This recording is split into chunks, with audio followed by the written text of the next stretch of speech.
வணக்கம் நண்பர்களே, Tamil Nadu பாலிடிக்ஸில் talk of the டவுனாக இருக்கக்கூடிய முக்கியமான டாப்பிக்கை இந்த பதிவில் பார்க்க போகிறோம். முதல் டாபிக் என்ன பார்க்க போகிறோம் அப்படின்னா, இன்னைக்கு திமுக தலைவரும் தமிழக முதல்வருமான ஸ்டாலின் அவர்கள் வடசென்னை பாராளுமன்ற தொகுதி, மத்திய சென்னை பாராளுமன்ற தொகுதியில் திமுக வேட்பாளர்களுக்கு ஆதரவாக கேம்பெயின் பண்ணியிருக்காரு. எப்படிப்பட்ட கேம்பெயின் அப்படின்னா, ரோட் ஷோ.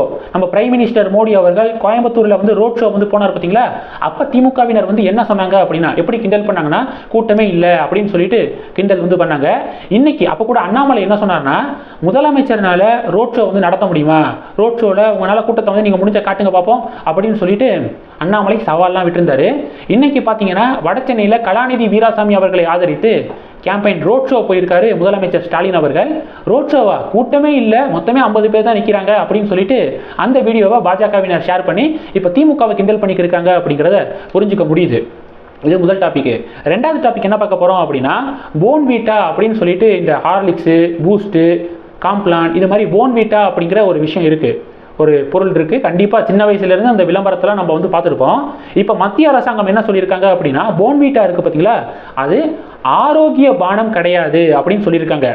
எனர்ஜி ட்ரிங்க் அந்த பட்டியலில் இருந்து போன்வீட்டாவை நீக்கியிருக்காங்க அப்படிங்கிற ஒரு அப்டேட்டை பார்க்க முடியுது.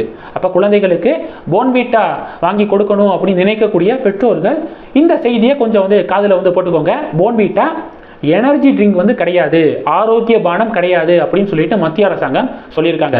இது ரெண்டாவது டாபிக். மூணாவது டாபிக் என்ன பார்க்க போறோம் அப்படின்னா, மணியோ 12 இதுக்கு இல்லையா சார் ஒரு எண்டு அப்படிங்கிற மாதிரி செந்தில் பாலாஜி அவர்களுடைய நீதிமன்ற காவல் இப்போ 32வது முறையாக நீட்டிக்கப்பட்டிருக்கு அப்படிங்கிற ஒரு அப்டேட்டை பார்க்க முடியுது. சென்னை முதன்மை அமர்வு நீதிமன்றம் 32வது முறையாக எக்ஸ்டெண்ட் பண்ணியிருக்காங்க நீதிமன்ற காவலை. வர ஏப்ரல் 17ஆம் தேதி வரைக்கும் நீதிமன்ற காவல் செந்தில் பாலாஜி அவர்களுக்கு விதிக்கப்பட்டிருக்கு. இது மூணாவது டாபிக். நாலாவது டாபிக் என்ன பார்க்க போறோம்னா, எஸ்எஸ்என் உடைய சர்வே இருக்காங்க பார்த்தீங்களா, சென்னை பிரஸ் கிளப்ல எஸ்எஸ்என் அவங்களுடைய சர்வே முடிவை ரிலீஸ் பண்ணியிருக்காங்க.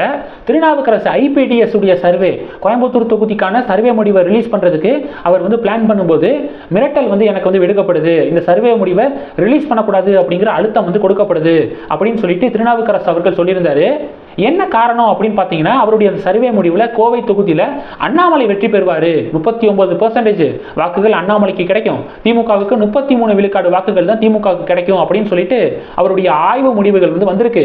அதனால அதை ரிலீஸ் பண்ணா திமுகவுக்கு ஒரு பெரிய பின்னடைவா போயிடும் அப்படிங்கிறதுக்காக அவரை அந்த சர்வே முடிவே ரிலீஸ் பண்ணக்கூடாது அப்படின்னு அழுத்தம் கொடுக்கப்பட்டதாக அவர் சொல்லியிருக்காரு. ஐடியா இல்லாத ஆளா இருப்பார் போல, பார்த்துக்கோங்க. எஸ்எஸ்என் சர்வே அழகா சென்னை மெட்ராஸ் பிரஸ் கிளப் இருக்காங்க பார்த்தீங்களா, சென்னை பிரஸ் கிளப்ல உட்காந்து அவருடைய இந்த சர்வேல பார்த்தீங்கன்னா எப்படி அதிமுகவுடைய தேர்தல் வாக்குறுதியில் எல்லாத்துலேயுமே வலியுறுத்துவோம் குரல் கொடுப்போம் அப்படின்னு இருக்கு பார்த்தீங்களா, அதே மாதிரி எஸ்எஸ்என் சர்வேல எல்லாத்துலேயும் திமுக வெற்றி அதிமுக 2வது இடம், திமுக வெற்றி அதிமுக 2வது இடம், திமுக வெற்றி அதிமுக 2வது இடம், இப்படியே தான் இருக்கு அப்படிங்கிறத நம்ம பார்க்க முடியுது. இதில் சில தொகுதிகளெல்லாம் நம்ம பார்க்க முடியுதுங்க. சிவகங்கையில் பார்த்தீங்கன்னா கண்ணை மூடி சின்ன குழந்தை கூட தெரியும், அங்கே போட்டி பாஜகவா, தேவநாதன் யாதவா இல்லை கார்த்திக் சிதம்பரமா, பாஜகவா காங்கிரஸா, இவங்களுக்கு இடையேயான ஒரு போட்டியா தான் இருக்கு. எங்க சிவகங்கை பாராளுமன்ற தொகுதியில, அந்த சிவகங்கையில அதிமுக 2வது பிளேஸ் வருவாங்க, பாஜக 3வது பிளேஸ் போவாங்க அப்படின்னு சொல்லிட்டு சர்வே முடிவை ரிலீஸ் பண்ணியிருக்காரு. இது கூட பரவாயில்ல. தருமபுரி இருக்கு பார்த்தீங்களா, தருமபுரியில சின்ன குழந்தை கூட தெரியும், அங்கே திமுகவா இல்ல பாமகவா, பாஜகவுடைய கூட்டணியா இல்ல திமுக கூட்டணியா அப்படிங்கிற காம்படிஷன் தான் தருமபுரியில போயிட்டு இருக்கு. இவர் என்ன தெரியுமா சொல்லியிருக்காரு, பாமக 3வது பிளேஸ் போகும் அப்படின்னு சொல்லியிருக்காரு. சௌமியா அன்புமணி அவர்கள் 3வது பிளேஸ் போவாங்க அப்படின்னு சொல்லியிருக்காரு.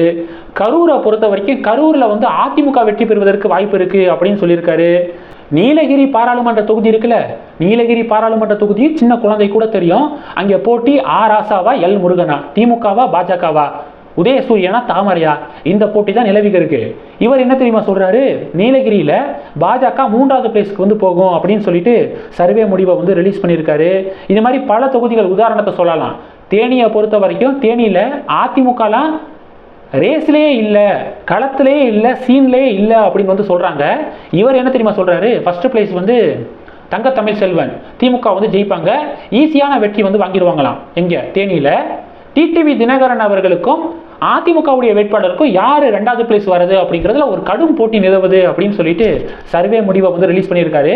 கோயம்புத்தூரை பொறுத்த வரைக்கும் திமுக வேட்பாளர் எளிதான வெற்றியா, கோயம்புத்தூர்ல 2வது பிளேஸ் தான் அண்ணாமலைக்கும் அதிமுகவுக்கும் காம்படிஷன் நடக்குது அப்படின்னு சொல்லிட்டு இஷ்டத்துக்கு இதில் எஸ்எஸ்என் சர்வே உடைய இன்னொரு விஷயம் என்ன தெரியுமா? ஓட் ஷேர் திமுக கூட்டணிக்கு 39லிருந்து 44 விழுக்காடு ஓட் ஷேர் கிடைக்குமா?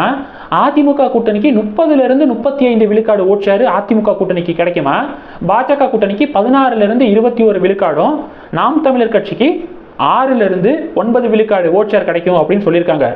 அதிமுகவுக்கு 30லிருந்து 35 என்னைய பொறுத்த வரைக்கும் சான்ஸே இல்லை அப்படிங்கிறது என்னுடைய பார்வை. 30% மேலே அதிமுகவுடைய ஓட் ஷேரு இருக்காது அப்படிங்கிறது என்னுடைய கணிப்பாக இருக்குது. ஏன் அப்படின்னா அதிமுக பிளவுபட்ட ஒரு அதிமுகவாக இருக்குது. இன்னொரு பக்கம் பாஜக தலைமையில் ஒரு ஸ்ட்ராங்கான ஒரு கூட்டணி இருக்குது. அதனால 30% அதிமுக கிராஸ் பண்ணாது அப்படின்னு நான் நினைக்கிறேன். இவர் 30லிருந்து 35 விழுக்காடு வரும் அப்படின்னு சொல்லியிருக்காரு. ஓகே, பொதுவாக இந்த கருத்து கணிப்பை பார்த்துட்டு கமெண்ட் செக்ஷனில் நிறைய பேர் என்ன சொல்கிறாங்கன்னா, திமுகவுக்கு ஆதரவான திராவிட கட்சிகளுக்கு ஆதரவான ஒரு சர்வே முடிவாக இருக்குது அப்படின்னு தான் நிறைய பேர் கமெண்ட் செக்ஷனில் பதிவுகளை போடுறாங்க. இது கருத்து கணிப்பு கிடையாது, கருத்து திணிப்பு அப்படின்னு சொல்லிட்டு கூட ஒரு டயலாகை கமெண்ட் செக்ஷனில் அதிகமாக பார்க்க முடியுது. இந்த டாபிக் குறித்து உங்களுடைய பார்வைகளை மறக்காமல் கமெண்ட் பண்ணுங்கள். இந்த வீடியோ பிடிச்சிருந்துச்சுன்னா லைக் பண்ணுங்கள், ஷேர் பண்ணுங்கள், மறக்காமல் நம்ம சேனலை சப்ஸ்கிரைப் பண்ணுங்கள். மேலும் நம்ம சேனலுக்கு சப்போர்ட் பண்ணணும் அப்படின்னு ஆசைப்பட்டீங்கன்னா நான் பேசக்கூடிய வீடியோக்கு கீழே நன்றி அப்படிங்கிற ஆப்ஷன் இருக்குது. அதை கிளிக் பண்ணி உங்களால் முடிந்த தொகையை சேனல் வளர்ச்சிக்காக கொடுத்து உதவி செய்யலாம். இல்லை ஜாயின் பட்டனை கிளிக் பண்ணி நம்ம சேனலுக்கு மெம்பராக ஆகலாம். நன்றி. ஜெய் ஹிந்த்.